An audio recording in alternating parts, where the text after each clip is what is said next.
I've been using the Menstrual Cup for 3 or 4 years now, and I love it, and I vouch for it to anyone that asks me about it. I want to share my 3 or 4 years experience with you. TMI. In this video, we will be talking about periods, so if you don't want to hear about it, I don't know why you clicked, but I'll give you the chance to click out if the topic is not for you. Why did I start using the cup? First of all, I wanted a lower maintenance experience, something that I wouldn't have to think about. I didn't have to think that I was on my period. Second, I felt like whenever I used a tampon, for example, I would bloat a lot throughout the day. So I also wanted a solution that would not bloat so much, but also wouldn't expose me to many chemicals without knowing much about that topic, but still less waste, less money overall, and also a more hygienic solution, something that would just be cleaner. And I will explain how the cup actually solves that problem later on in the video. The cup came to mind. I went online, I watched all of the YouTube videos on it, and I got my first cup, the Lina cup. It went okay, but it wasn't a perfect experience. I got my second cup, the SAALT cup, and that was perfect, so I never went back. So first of all, how does the menstrual cup work?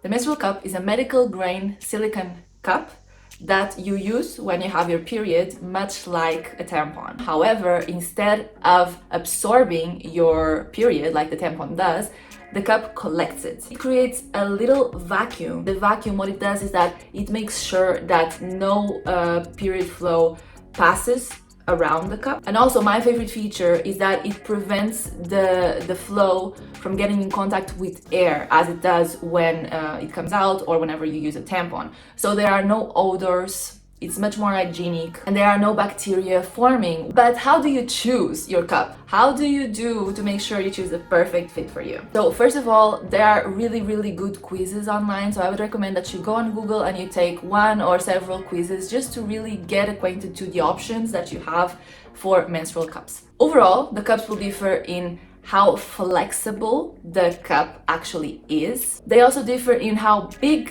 the cup is, so how much capacity does it actually take, and also how long the cup is. Now on this point, I want to tell you my experience about cup sizing and why I have 2 cups. One of the first things I did was to take a quiz online, and one of the main decision criteria that they use is your age and if you've had children or not. Because I am under 30 and I never had children, that was the main thing that decided that I needed the smaller sized cup of the brand that I was being recommended. I bought it and I used it for maybe a couple of months, maybe 3 months, and so on some days the cup worked really well, and on other days I had some leakage. I just felt like if it's leaking, it just felt like it was too small. So I decided to just try and buy a second cup. I was a little bit hesitant because it was a larger size and in theory not recommended for me, but I went ahead, I did it, and it worked. And nowadays I use this cup every time. And I think it is relevant for you to have a little bit of education on how your body works and why this happens. So the reality is that your cervix actually moves throughout the days of your period. So don't quote me on this because I'm not a professional, but from what I understand, on the first days of your period, your cervix tends to be a little bit lower, and then it moves back to the normal position as the days go by. So on the first days of my period, the smaller cup worked perfectly and it didn't leak and it collected everything very well. But then on the latter days of my period, there was more space, and therefore it wasn't enough. And another factor is your flow, and your flow also varies throughout the days, but also as you age, or the younger you are, the older you are, your flow will change. And to be honest, also in that regard, I'm very happy that I have a larger size. So that can be discouraging that you need to try more than 1 cup to find your perfect fit, but actually you shouldn't sweat it if that actually happens to you. Your cup lasts up to 10 years. Anyway, save a lot of money if you sum all of the costs that you have on other hygienic products throughout your 10 years. Plus, you will have options. Let's talk about how to actually use your cup.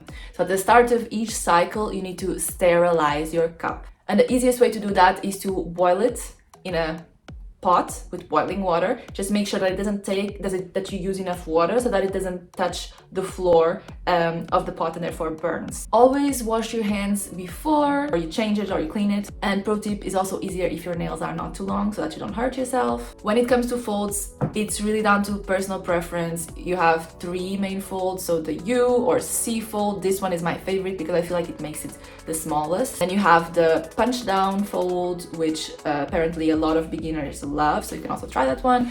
And you also have the 7 folds. You can hygienically leave it in for up to 12 hours. Basically twice a day you should. That alone is transformational, because just the fact that I can sleep throughout the night without having to worry and to feel like I need to switch something, that's already a major increase in my quality of life. Something that I want to reiterate is that whenever you remove the cup, don't like just pull it out. That potentially can hurt you. You need to reach for the stem and then break vacuum.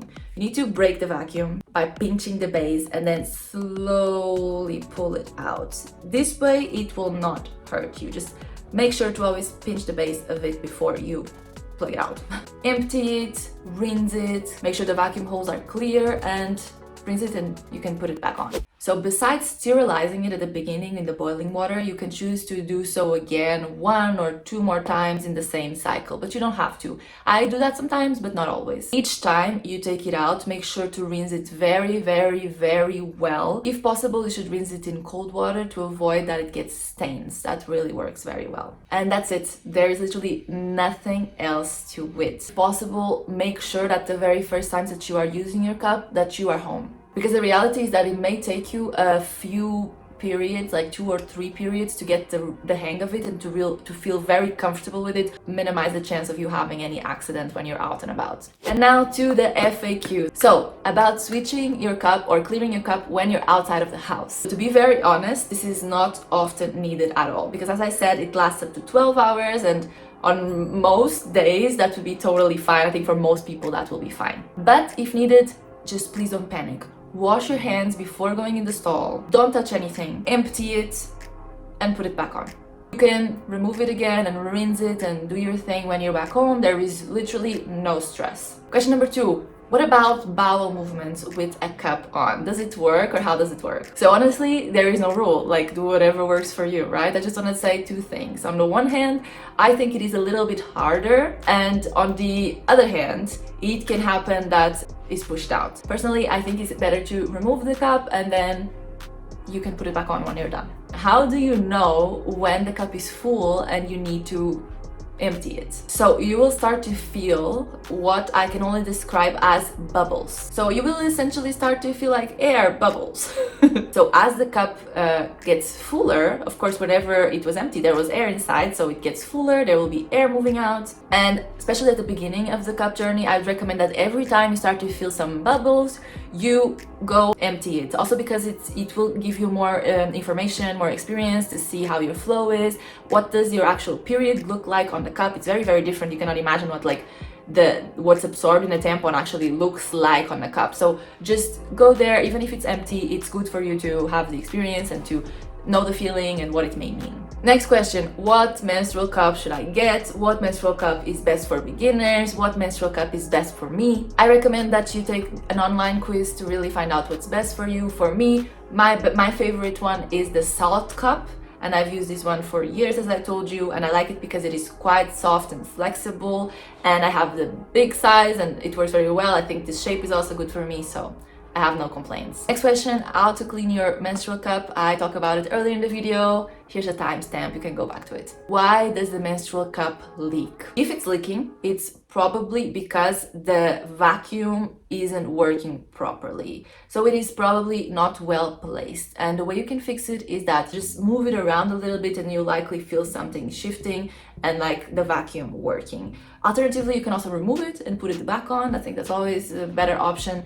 That should sort it. Why is my menstrual cup hurting, or why is it uncomfortable? Exactly same answer as before. It's probably just not in the right position, so just move it around or remove it and put it back on. That should sort it. Menstrual cups versus tampons. Okay, so the pros of menstrual cups for me is that it's overall a lower maintenance solution. They are more comfortable, they make less waste. I spend less money overall. I never have to buy any hygienic stuff anymore. And it's a lot more hygienic. I feel a lot cleaner. There's never any odors or anything like that. I don't have to handle any of the mess. Now, the cons of the menstrual cup versus tampons is that, well, even if it only takes me about 1 minute to put it on because I have that experience, sometimes it's just harder. Sometimes it's just easier to put a tampon on.